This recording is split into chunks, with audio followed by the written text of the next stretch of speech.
We now move to front bench contributions. I call Caroline Voaden.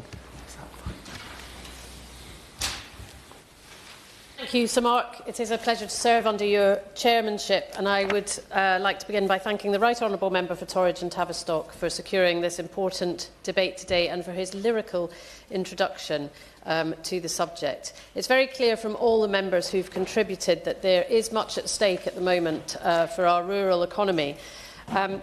In Devon, family farms are an essential part of our community and the economy, as they are elsewhere, and I refer to the contributions from the members for Strangford and Winchester who have talked about their own areas as well. But in Devon, farms cover 1.2 million acres of land and employ over 20,000 people. Agriculture is a backbone of our local economy. From grazing livestock to growing crops, Devon's farmers produce not just food, but they also produce the very character of our rural landscape. The Right Honourable Member for Torridge and Tavistock spoke of the preciousness of our farms and the decades of heritage that we are rightly very proud of. However, the government's changes to inheritance tax and agricultural property relief are very concerning. The government claims that 73% of farms will be unaffected by these changes. However, as the NFU has pointed out, these figures are based on historical claims and they fail to account for the current state of the agricultural sector. For example, 66% of farms in England have a net value of over £1 million, and 42% of farms are over 50 acres, meaning that many of these farms will now be above the £1 million threshold. The burden that this will place on farmers cannot be overstated, especially given the other financial pressures that they have faced over the past few years. Struggling with skyrocketing costs, energy and feed prices have risen due to the invasion of Ukraine. Many of them are still reeling from the Conservatives' botched trade deals that have further stressed the farming community. And the recent increase in national insurance contributions and the impending carbon tax on fertiliser further compound these challenges. So I would just like to read to the Minister some quotes from local farmers that we have surveyed, 86% of whom say they will be hit by this tax, and 50% of which are not owned by a couple, so they already lose out on a chunk of the potential tax relief.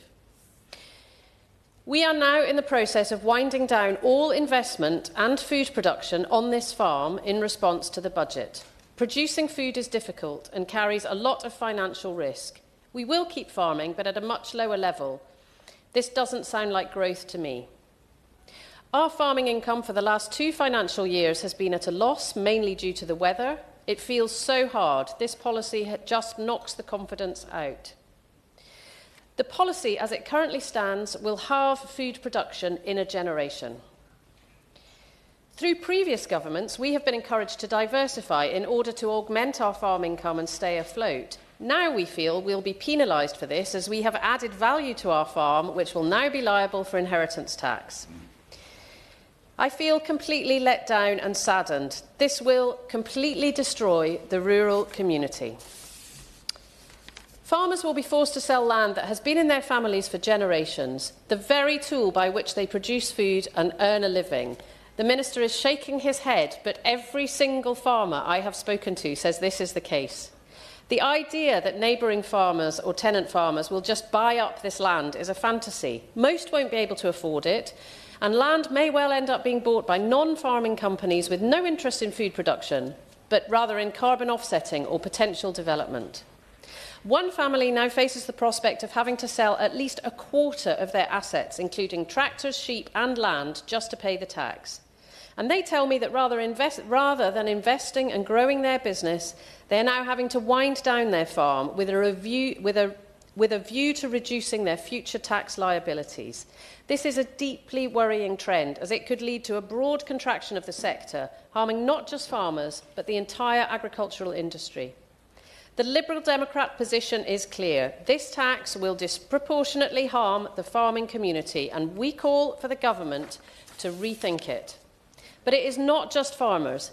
The impact on rural businesses that rely on the farming economy, such as vets, agricultural merchants and machinery suppliers, will be severe. Local suppliers of agricultural machinery and heavy equipment are already facing a significant increase in costs due to national insurance changes.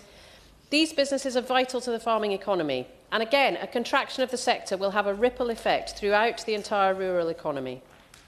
It's also crucial to note that the DEFRA budget for day-to-day spending is set to drop by 1.9% over the next 2 years, and the pause on capital grants is yet another worry, particularly for farmers who are doing their best to comply with environmental measures such as safe slurry storage. If the grants aren't available to do this work, it makes sustainable farming even harder to achieve. The Sustainable Farming Incentive, which should be providing support to farmers, has proven unworkable for many, and the transition from basic payments to ELMS has been complicated and unnecessarily slow, an indication of the lack of foresight and planning that was done by the previous government in preparation for a potential withdrawal from the EU. Even though I am no fan of Brexit, a situation that could have brought a real boost to both British agriculture and the environment has been a bureaucratic mess and a clear sign of how rural communities are so often the lowest priority for government. Talking of environmental payments, I would just like to take a quick moment to underline how important it is for the government to make these schemes work. Unless we restore the health of our soils and the biodiversity that has been decimated across the UK, our farmers will find it harder and harder to produce quality food. If we are to mitigate flooding, increase water quality and combat carbon emissions, we simply must do this work. And as both the honourable members from Devon have referred to this, it's really important on Dartmoor, a small part of which also falls into my constituency.